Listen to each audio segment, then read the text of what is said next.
मैं कहता हूं कोई भी जाके चेक करे, चाइना में एंशिएंट चाइनीज में भारत का नाम क्या है? टियानजाओ, TIANZHOU। जाओ शब्द वहां पर केंद्र के लिए प्रयोग होता है, जैसे हमारी भारत में पुर, जयपुर, नागपुर, कानपुर वगैरह वगैरह।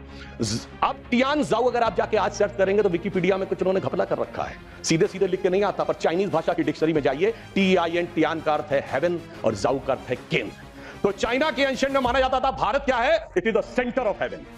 एंशिएंट जापानीज में भारत का नाम है Tenjiku, that is the centre of heaven. और ये कहते देश ही नहीं था, और चीन भी कह रहा है और जापान भी कह रहे हैं कि देश तो वो है जो स्वर्ग का केंद्र था। अब मैं बताना चाहता हूं, मिडिल ईस्ट में, अरब में 8वीं और 10वीं शताब्दी में जितने भी बड़े बड़े अरब के राइटर्स हुए, चाहे इब्ने असीर हो, इब्ने कसीर हो, इब्ने तबरी हो, इब्ने खल्दून हो, उन्होंने क्या लिखा है? अजीदुल रिहल इलामीन बिल इलादुल हिंद, यानी when I look towards the India the cool breeze of knowledge comes to us. तो इधर का भी, पूरब का भी बता दिया, पश्चिम का भी बता दिया, मगर हम क्या करें?